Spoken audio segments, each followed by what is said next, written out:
Hey guys, Nick here with Commando Armory FFL Gunsmithing Services. Got two long ones today. Let's go ahead and open them up, see what we got.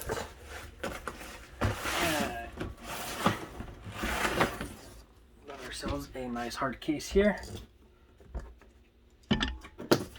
And no paperwork in the box. So I'm guessing it's going to be in here.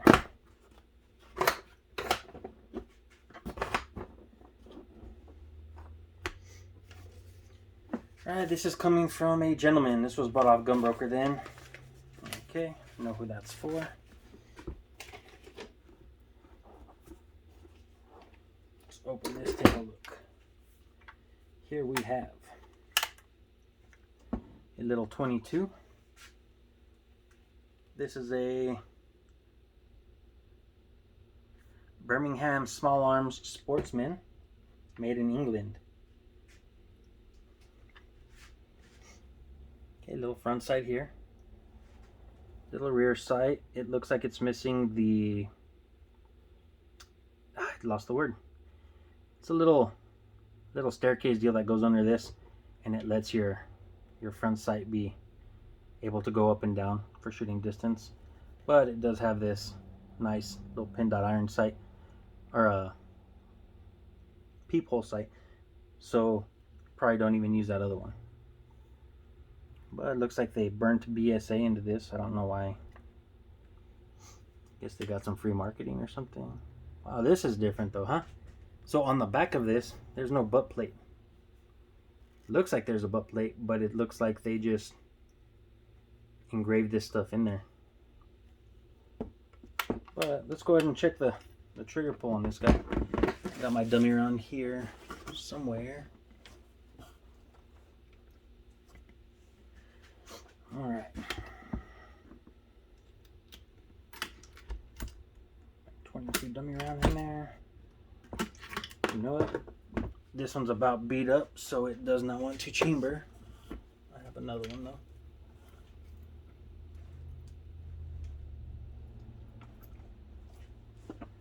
There we go.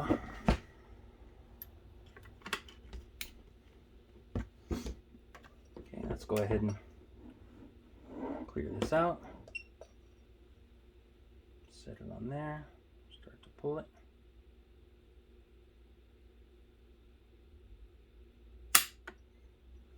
Nothing any kind of special on this one. 5 pounds, 6.9 ounces. A little heavy for a little 22 for sure. Let's go and try it one more time.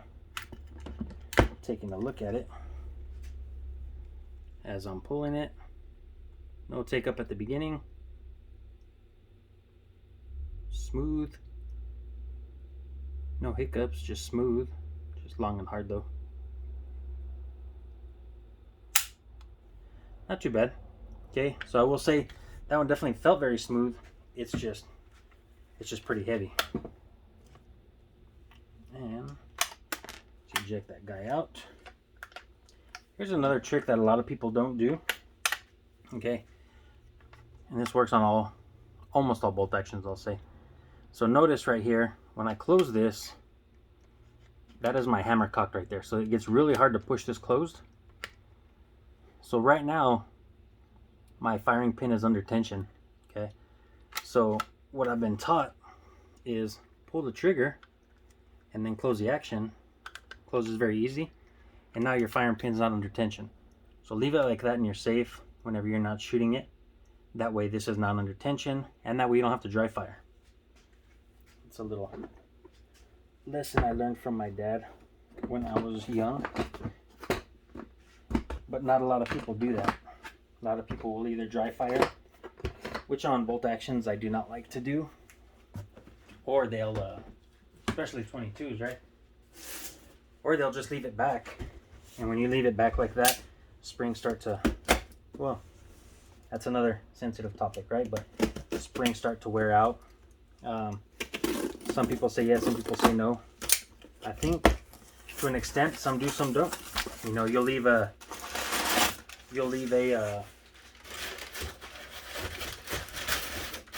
magazine fully loaded and not have any issues with it.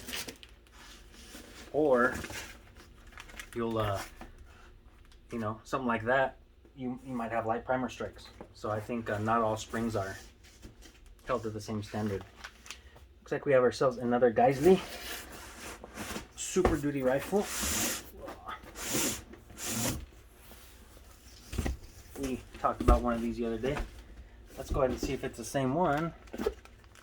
And if it is, we'll just kind of go over it real quickly. Let me cut the tape. Got the same cool swag here.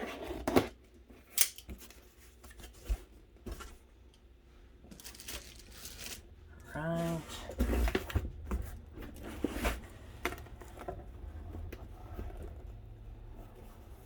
Very nice. So, comes with all our Geissele stickers in here. Comes with our Geissele manual that we talked about.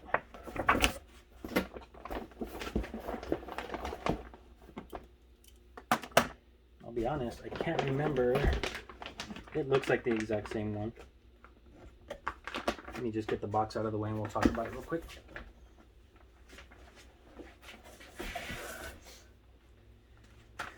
Okay, Geissele rifle. I'm not even gonna take it out of the package yet because it's the same one. Okay, Super Duty 5.56. Okay, nice stock on the back here. I posted one up about these the other day. Check out my Facebook, Commando Armory on Facebook. A customer that ordered this one, I changed out the handguard. This might actually be the handguard he put on it. So, the other customer. But I know he did change out the pistol grip to a mag pull. He changed out the stock to a mag pull. And I put some real nice mag pull sights on it. Oh, this one does have a nicer charging handle. Let's open it up.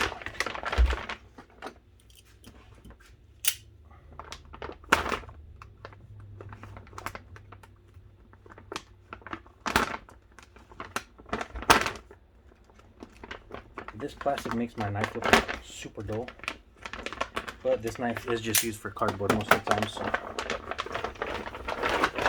all right, let's take it out.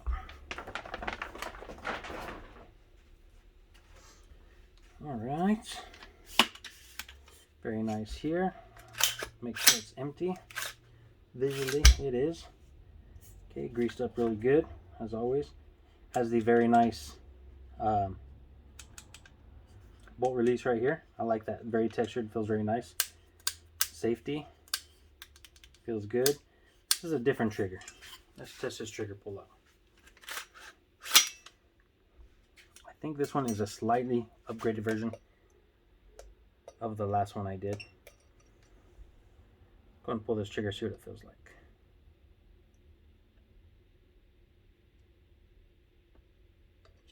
What do you guys tell me? Why didn't anybody remind me? Safety. It's an ambidextrous safety, and I'm over here looking at it in the safety position. It's crisp.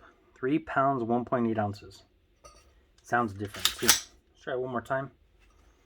Not even on that. Let's try it right here. Okay, you have the creep, or take up I should say, hits a wall. Beautiful. This is an excellent trigger. That feels really nice. Something here that's really nice that I like. Okay, this rail has a notch that it goes into up on top. That ensures that it is perfectly straight right here. So the machining needed to do that is very nice. A lot of times when you put these on, they can rotate. This one cannot rotate at all. That's staked in. Looks good. Got the little bit of a flared trigger guard right here, so bigger fingers can go in there with gloves and whatnot. Yeah, this is nice. Texture on this feels really good. Very, very grippy here. It's like sandpaper almost. On the back, just some lines. Got your sling point here. Got it up here on the top. That's cool. Okay, so on a side note, if you ever want to take this gas block off, it's ridiculous hard. I said that last one I put together, switched out the handguard for a customer. That was ridiculous hard to take off. So it actually has set screws on the bottom, has a roll pin. I'm sure y'all can see it right there. Silver roll pin. And their roll pins are nice. Okay. Most roll pins are just like a C. And they go in like this. This is a legit roll pin where it's like coiled up metal. So very, very good quality. Oh, I noticed here too. These takedown buttons are textured also. Okay. Just the little things, you know what I mean? Little things that make it nice. See, this bolt carrier group's upgraded too. Look at that extractor, silver. I don't know for sure, but it might be titanium. Because usually the steel parts, they have them blued also. This feels very nice. Okay, and everything is Geissele. Okay, Geissele on this. Geissele on everything is very cool. Yeah, that trigger is nice. Safety on. But yeah, anyways, I was taking off that handguard. To take off this gas block, got to drive out the 2 pins on the bottom. Got to take out that roll pin. And then, something cool too that I've never seen on gas blocks, and you can't see it through here. I can barely see it. If you look down in here, let me get a flashlight. Maybe we can light it up a little. Right under the gas tube, if you can even see it, right under the gas tube, there's a tiny little silver pin. And in the barrel, there's a part that lines it up. So, say here's my gas tube, and that pin sticks out of the top of the gas tube. And where it goes onto the barrel, there's like a cutout in the groove, and that little pin perfectly centers it. So our gas block is totally perfectly lined up where it needs to be. You don't have to eyeball it and have any kind of special jig or anything. It's very well machined. These are one of my favorite ARs. If I'm gonna buy one, this is the one I'm buying. Okay, very good gun. But yes, any questions on it, please let me know. Have a great day, guys.